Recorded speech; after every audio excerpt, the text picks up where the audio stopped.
Welcome to Therapist Confidential, a psychotherapy.net podcast. And now, here's your host, Travis Heath.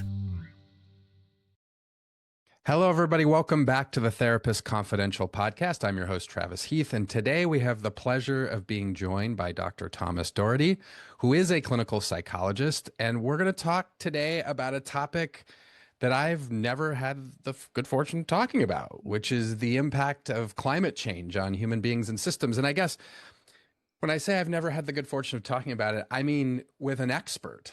The thing is, as a psychologist who works with people, climate anxiety comes up all the time in various forms. But what's interesting is there aren't too many people that I've found anyways who have designed ways of actually working through this. And Dr. Doherty is one of these people. And he also has a book that's coming out in 1 week's time, Surviving Climate Anxiety, a guide to coping, healing, and thriving.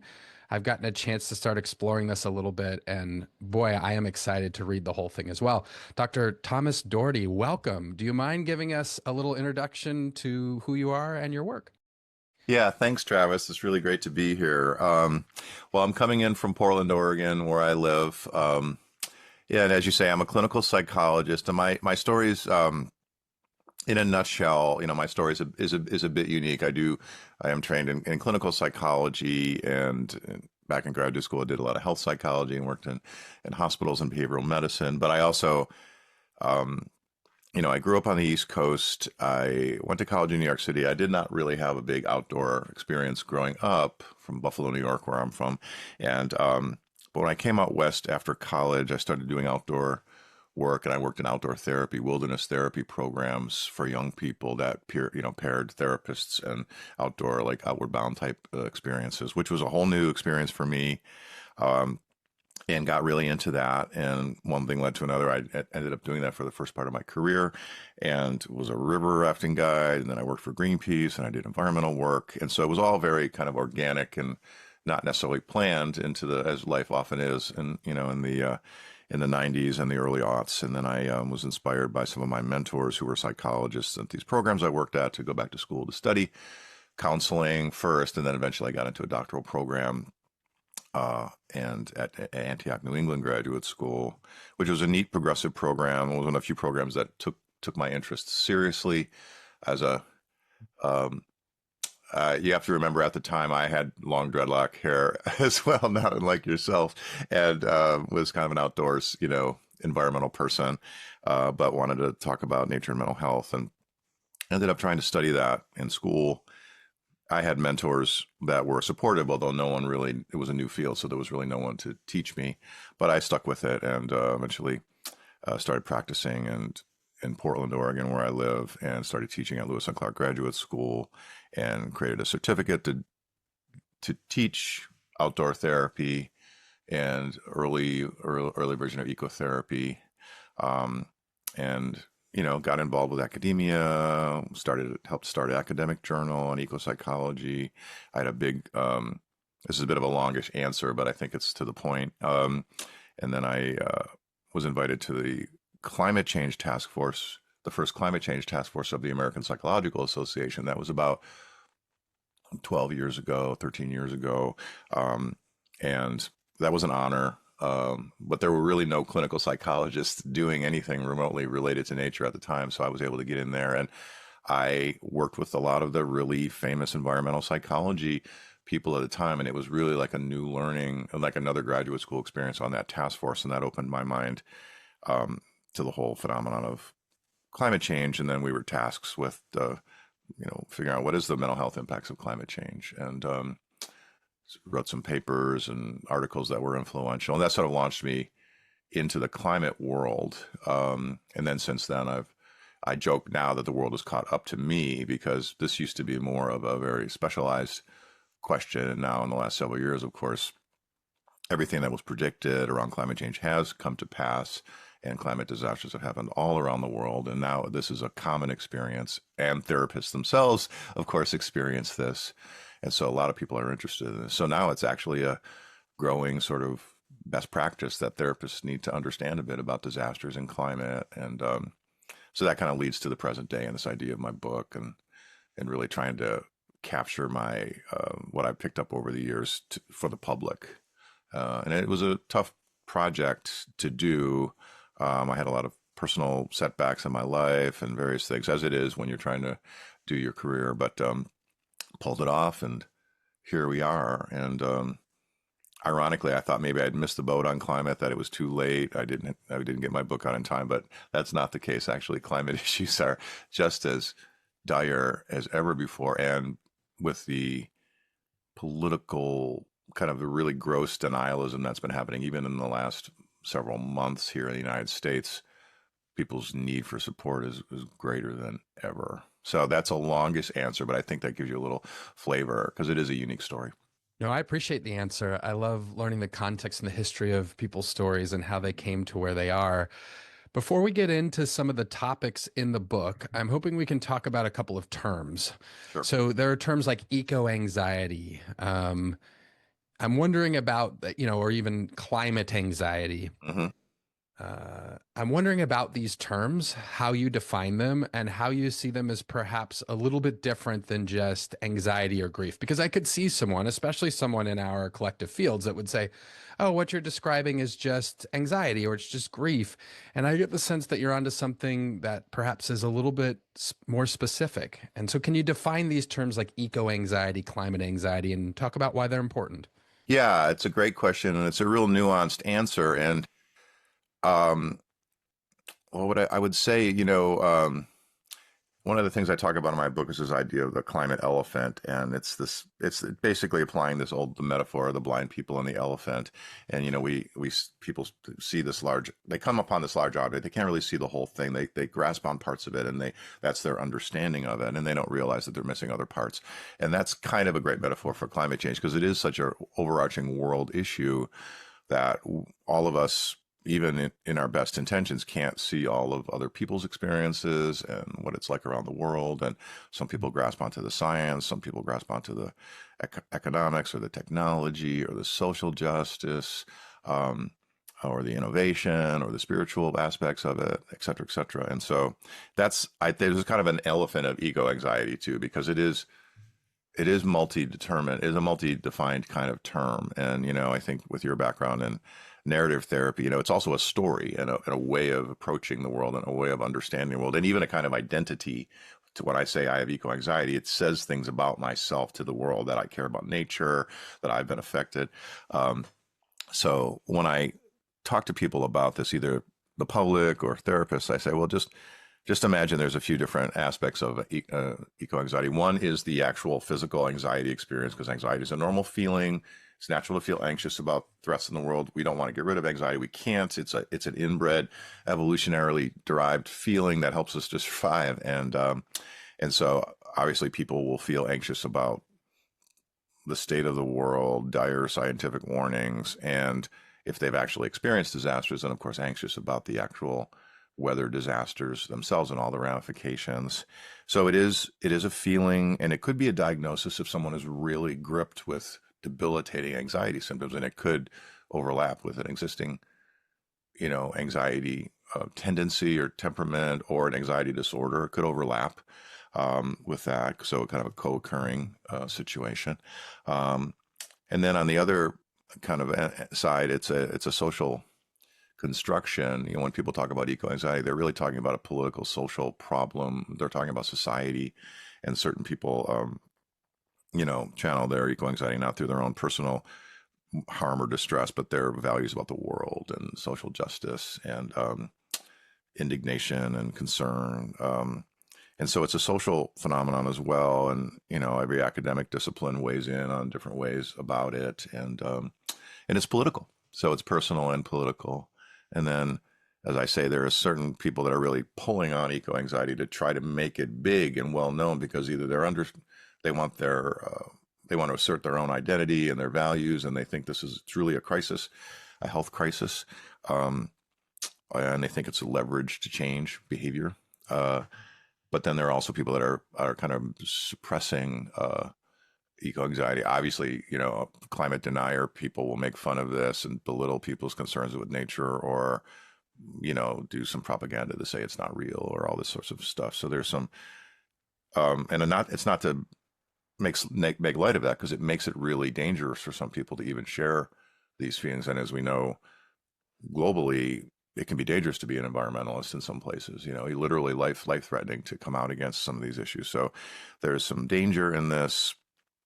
And then even people that are environmentalists sometimes are skeptical of having their values labeled as some sort of psychological phenomenon or diagnosis, because they think they might be dismissed. Oh, it's just you're just neurotic, or something like that. And that would have happened in the past. Even famous people like Joanna Macy, who's a famous environmental leader you might know about, who passed away recently. She talked about when she was younger, people said her concerns with nature were about her concerns with her libido and concerns with her family dynamics, so they tried to psychoanalyze it. So it's a super juicy area for therapists, right? Because different kinds of therapists are going to, like the elephant, they're going to come onto different parts of us. And the positive side, I think, is there's a job for every therapist, right? Because behavioral therapists can help us with anxiety, relation, every narrative, every orientation has something to add and to say here and to help certain kinds of clients. So it's both kind of overwhelming, but when you get a little bit of a map, then you could start to navigate. And, we're talking more complexly than maybe I would with somebody with a general public, but therapists get what I'm saying. This is not unlike the social construction of autism or ADHD or gender or any number of things. There's all kinds of levels to it. So it gives you a little flavor of how I would work with a group of therapists. Oh gosh, yeah, so many interesting directions to go. One thing I want to address pretty early on is just, you're talking about the sociopolitical aspects of this. And when we think about party politics currently in the United States, I mean, like things like the sort of climate change sections of government websites just being completely eradicated. I mean, there's always been some denial around this, but boy, it seems to be accelerating. And I'm wondering your experience of doing this work in this particular political climate.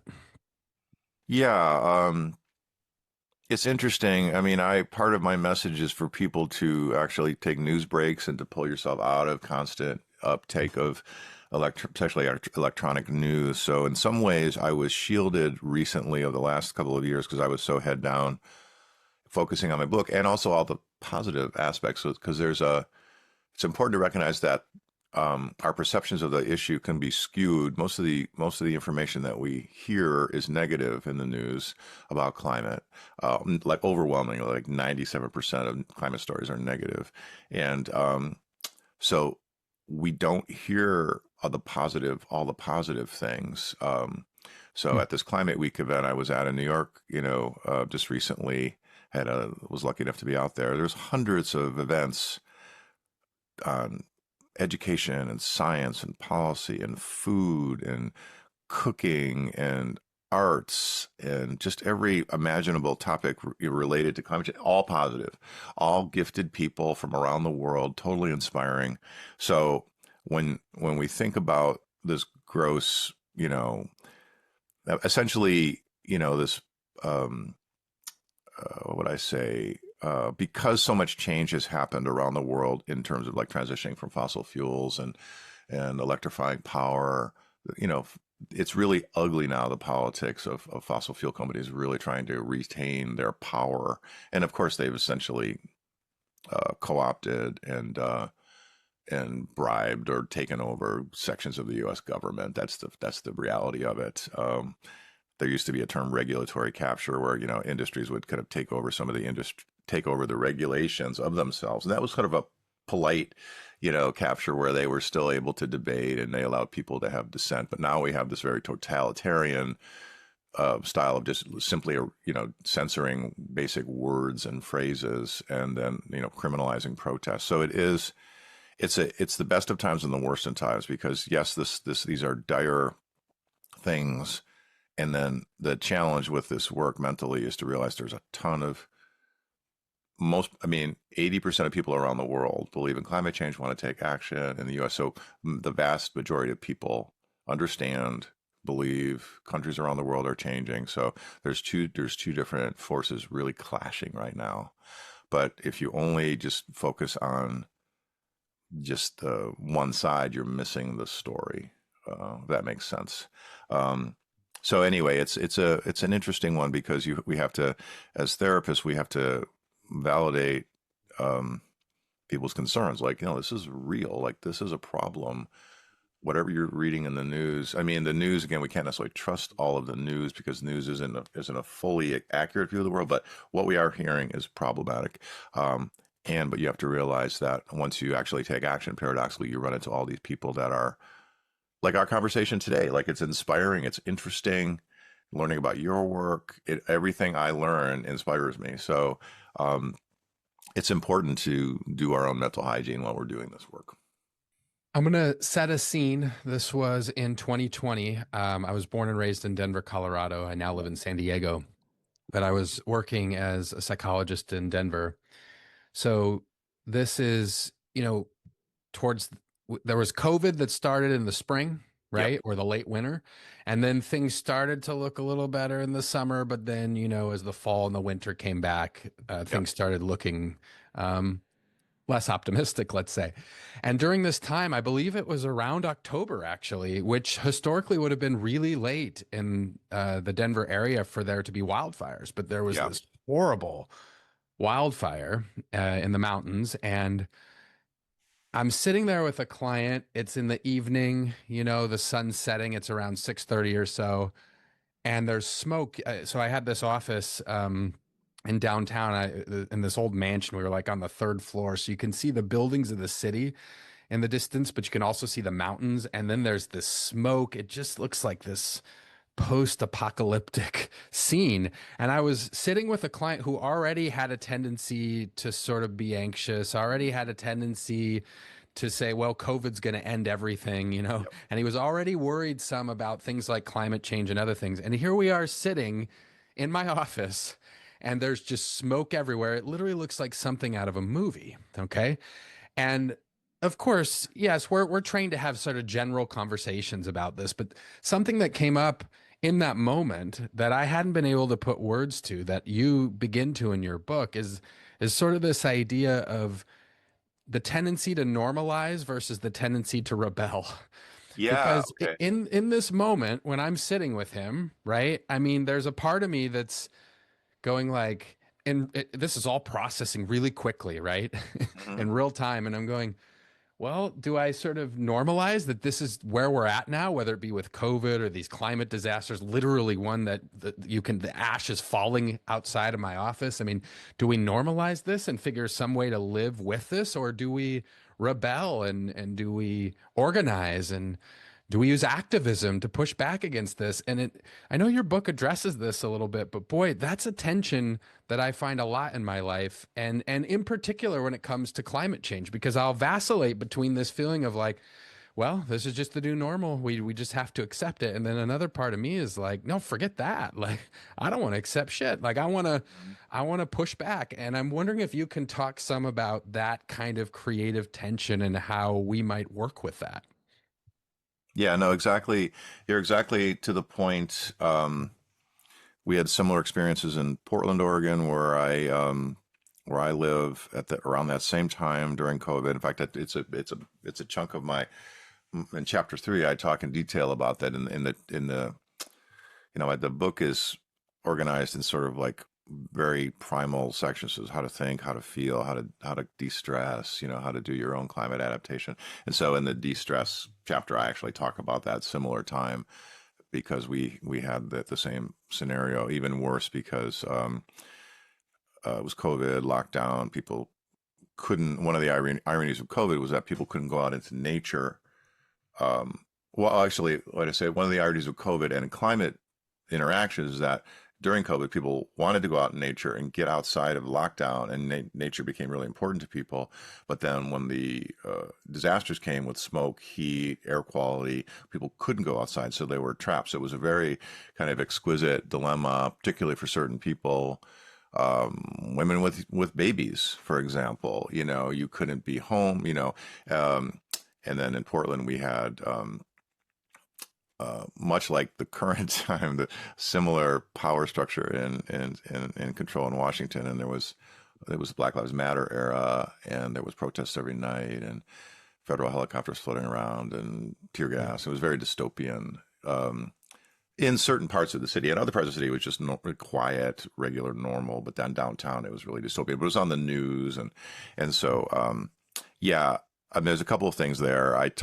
That's where I kind of really talked about this idea of what I call the upside down pyramid, where we feel like our life is like this upside down pyramid, where we have a really little triangle of resources, but we have this huge kind of impinging pyramid, like we're trying to balance this huge thing that is politics and the world stuff, and it's just kind of this infinite number of stresses that just kind of crushing us. And then the therapeutic reframe there is to flip the pyramid over on its base and think about what are your foundations of health. And so there's an experiential kind of self-care, piece here. And then it is what way do you want to embody this? And I think that the message I give to people, there's no wrong answer. It's like the answer flows from inside of you and what your values are and what your capability is and what your positioning is. If you're a mother with a young baby, then, well, you need to take care of yourself and your baby, and you're not necessarily going to want to go downtown to the protest line. As a parent myself, I felt that tension because I'm a solo parent.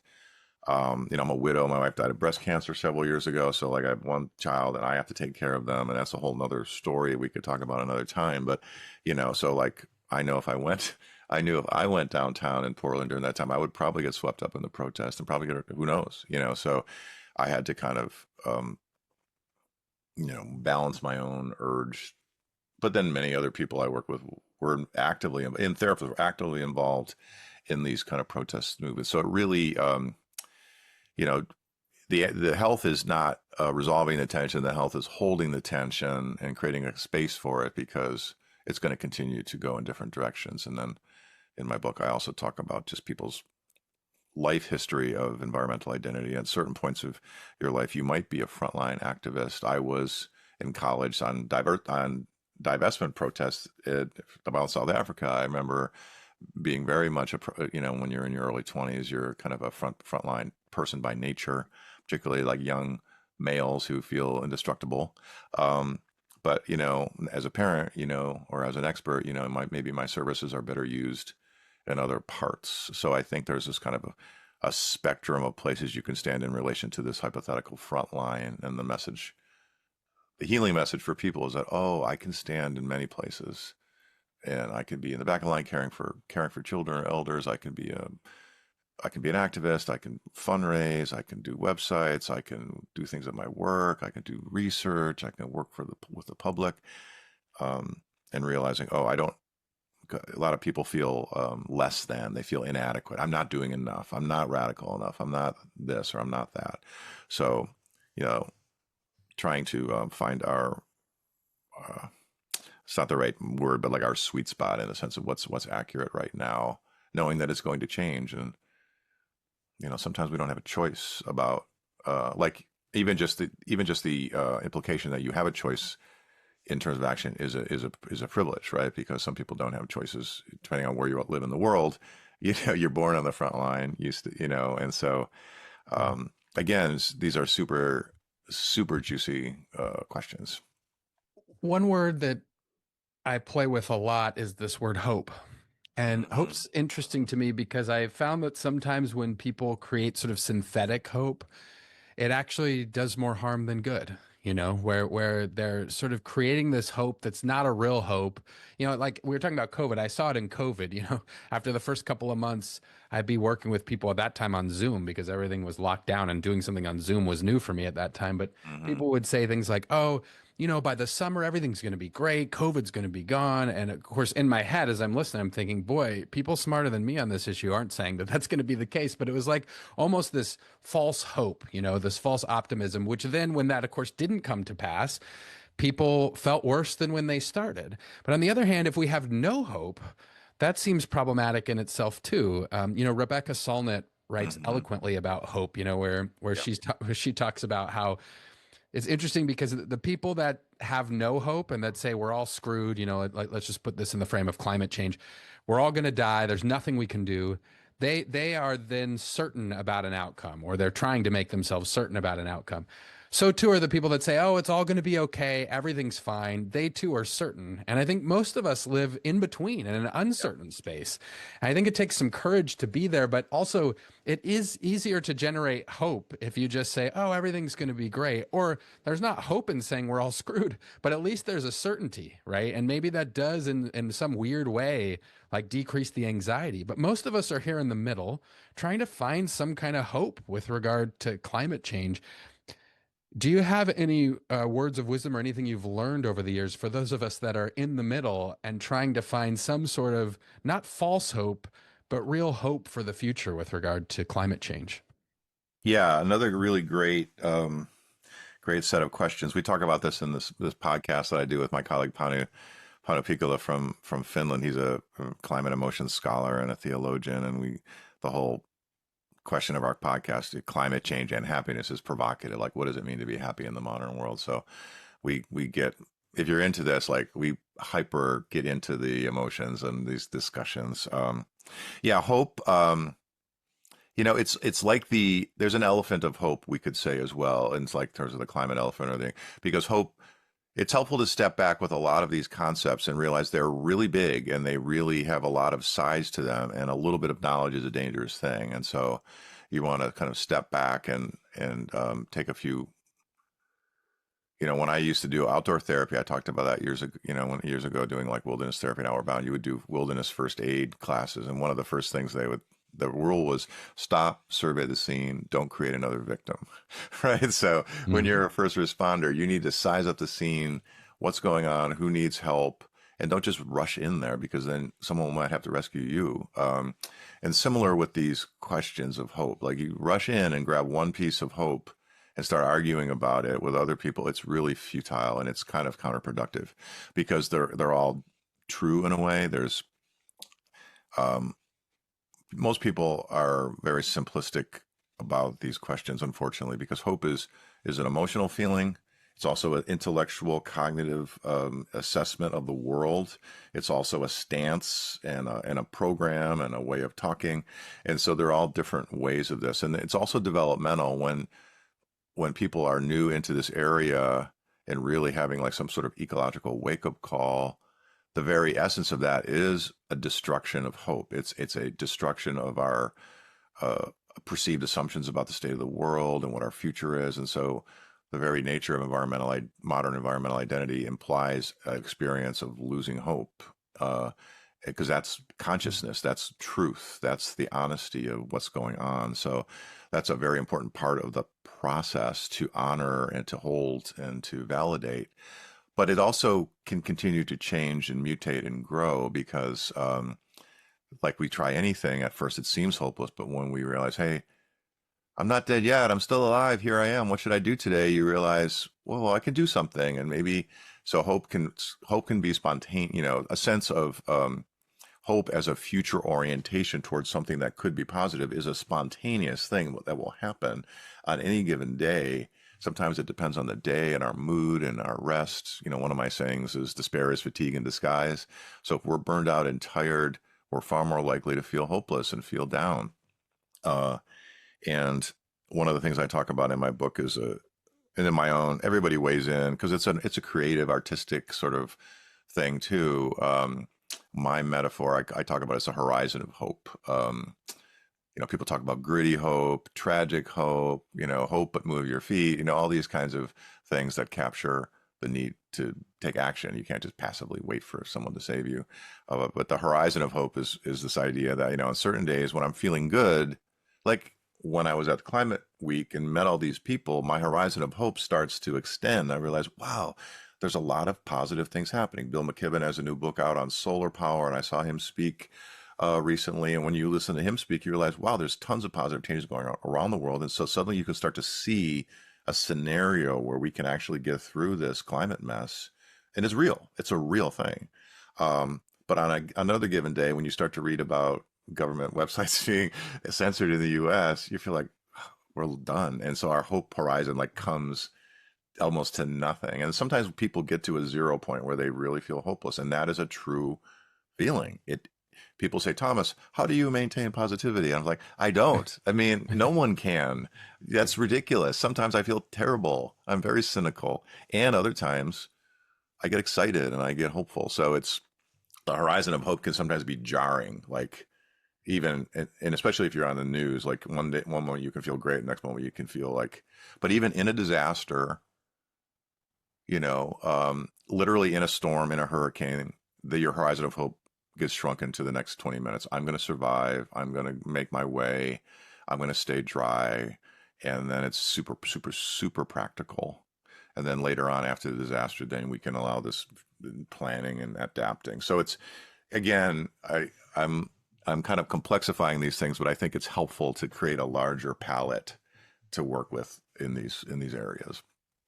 I love that word complexifying. And actually, I think we need more of that because ultimately, look, sometimes there are simple solutions to things. That's true. That exists sometimes in the world. Often to some of the larger challenges, like climate change, for example, I mean, they are deeply complex, right? Yeah. And I also enjoy how you talk about how there are moments where you are hopeless and cynical, and then other moments where you're very hopeful. And that really captures the human experience of this. I mean, if the dude who wrote the book says sometimes I'm hopeless and cynical, but also sometimes I'm hopeful, I mean, it kind of opens up the opportunity for the full spectrum of emotions here. You also mentioned burning out, which is interesting. I think about that term a lot because the way it gets used in like neoliberal late capitalism is fascinating. It's like passive, people will say, oh, I'm feeling burned out. And it's like, no, someone is burning you out. Like Yeah. not someone, but systems are actively burning people out. It's Mm-hmm. more active than it is passive. You're But right. Yeah. I'm wondering if you have any ideas, especially around climate change, for people that start to feel burned out around some of this stuff, right? Because I mean, the political climate can be really difficult right now. There's all the stuff on social media, it's all coming at you nonstop if you're not careful. Have you discovered any ways to at least minimize the effects of being burned out? Yeah. I do. It's, this is all really great, right to the point questions. I actually think people overuse the term burnout. It's a this is a funny story. I happened to be at the American Psychological Association this past summer, and I went to this history of psychology event, and I was standing in line literally at the place where you get your cocktail at this little social hour, and this woman, whose name was Christina Maslach, and this older woman, I was like, your name is familiar to me. And she is the person who essentially invented the literature on burnout. It's like, you were Christina, you wrote the first book on burnout. And I chatted with her. And it's a funny story, but it also, like, it's a real person that did that, and I told her about my book. And so I was honored to meet her. But, burnout is a specific, I do emotion development work with people. I give them a feelings list and have them think about, because part of climate work is expression of all your different feelings, what you feel, what you want to feel, what you need to feel. And burnout, I always say, is be careful because it's often overused. There's a bunch of words around burnout. You could be irritable, you could be fatigued, you could just be weary after a regular day. It's okay to be weary at the end of the day, but people are afraid of being tired sometimes. And so dying, because I think burnout is more of a final, when a building is burned out, it's burned out. Like you have to tear it down and rebuild it. And most of the time we're not truly burned out. Sometimes people, it's to the level where I'm going to have what they would call a nervous breakdown, and they need to take a leave and they need to quit their job, and it's an emergency. But most of the time not, actually. It's just either deep fatigue or overwhelm. And then, yes, we do have a choice in how we live our lives, and we are caught in the cogs of things. And we do have this capitalist. There's a few things that come up around capitalism lately for me. I've have this book, and I've been trying to get the word out. So I hired a marketing group that was really good to help me. And then someone was saying, you have to be on top of them. You have to say, are they getting your stuff? Are they putting your, and I said, but that sounds like I'm a factory owner. That's like pushing my employees to squeeze. Yes. And so we have this, a new idea that I've recently had that you appreciate this, I think, is this, like, in capitalism, we have this return on investment concept that everything I do has to have a return on investment or I shouldn't do it. And then we become like little capitalist owners about everything we do.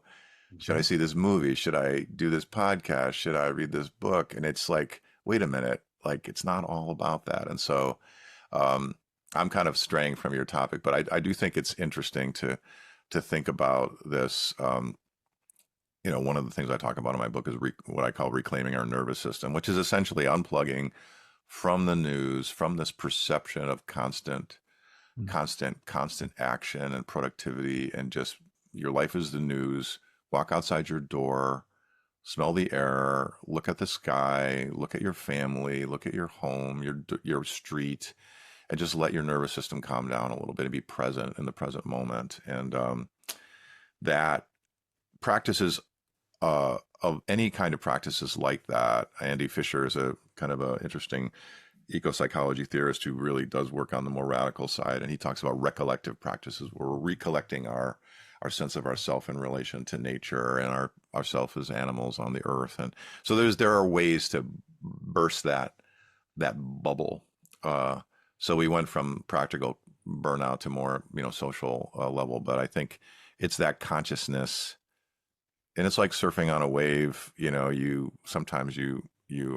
I'm not really a big surfer, but I have gone surfing, and sometimes you catch it and you're balancing, but a lot of times you fall off and you have to get back on. I appreciate all these reflections. Near the end of the book, you talk about like some of these almost meta roles that people can take in the climate movement, Mm-hmm. like champion, survivor, detective, these sorts of things. I'm wondering if you can talk some about those kind of roles that people might take on in the movement. Yeah. Well, the hardest section for me in the book was the so-called action section, which is at the end. So the way I sequence the book is much like a therapy encounter over time. And there's the basic coping at the beginning, and then really spending section 2 about your identity and your values and your background and your family and your connection with nature, really building our internal, resourcing and identity. And then the third middle section was the hard section about politics and eco-anxiety. It doesn't, a lot of books would start with that, but that's not a healthy way. You have to start with foundation and some meaning and coping to take on these bigger things. And then I go into flourishing, like, well, what it mean to be happy, sort of what we've been talking about a little bit, which is kind of radical as well. Spirituality, the arts, relationships, and then action. And like, what am I going to do with action? Because it's daunting. And so I tried to avoid specific actions like a recipe, like do these 10 things, because that's not my expertise. I'm not an economist or a climate scientist or a solar panel developer. I'm a psychologist and a therapist. So I was trying to, instill people the sense that you're in this and you're going to find your path. You're going to have a duty.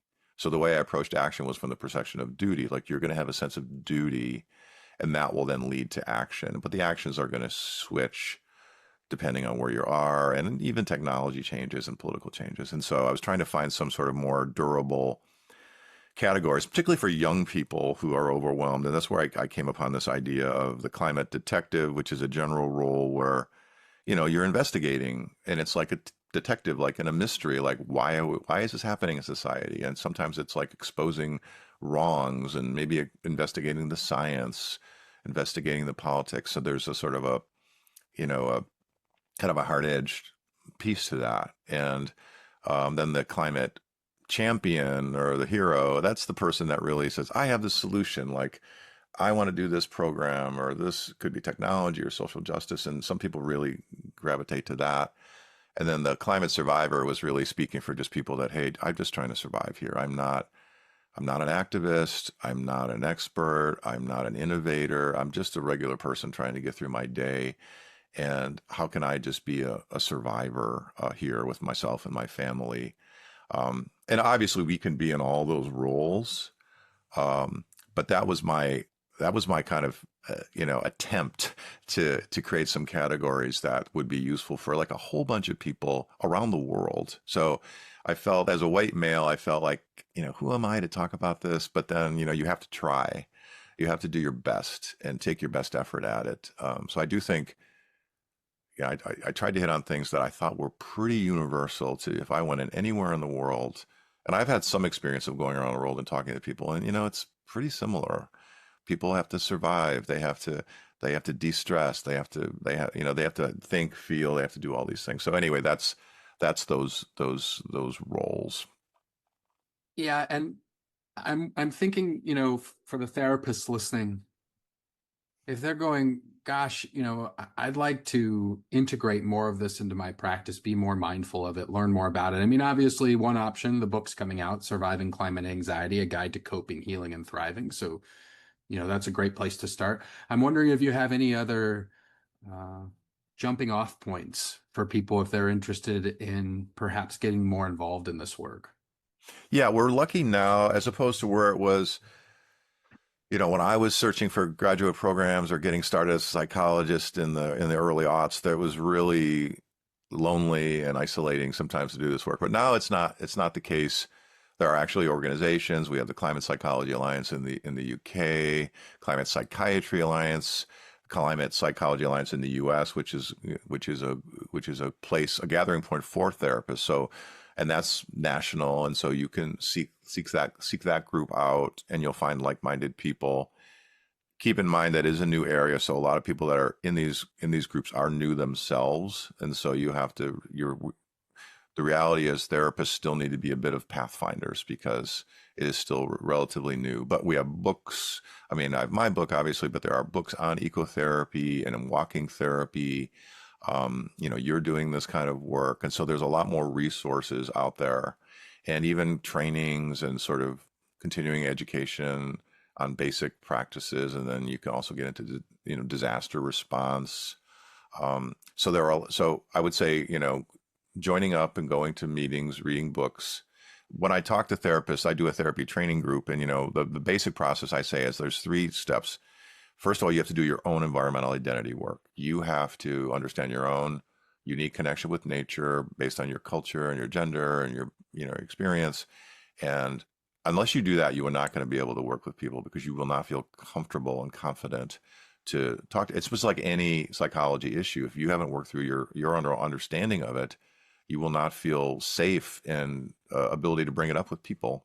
So you have to do your own environmental identity work, which is generally positive for the most part with people. It's a positive thing, growthful thing. But yes, owning up to your own traumas and losses and places that you've been hurt. So that's part 1. But then part 2 is just, you don't need to reinvent the wheel. You need to adapt what you already know. That's what we get back to, like as a behavioral therapist or a narrative therapist or a health psychologist or a social worker. You already have skills. You know how to talk about emotions. You know how to help people set goals. You know how to help people to de-stress. You know how to help people think about their family. So you just need to just talk about it. You don't need to be a climate expert. You need to be an expert on people coping with climate. And that's something that you can do right now, right off the shelf. ACT therapy, and any system. And then people are actually now writing papers and books about applying like different therapy styles. So you can get deeper into it as a specialty if you really want to. And then the third step is the adaptation of it in the real world. And that's more like starting a business. Like, well, my clinic or my hospital or my school or whatever, well, I have to like talk about this and create a program and normalize this kind of work. And that's more a bureaucratic, logistical, political. Sometimes where we work, there's not time for it because you're dealing with other things. Like if you're dealing with like in an emergency room, you don't necessarily have time to talk about someone's environmental identity with them because you already are doing good work. But there's a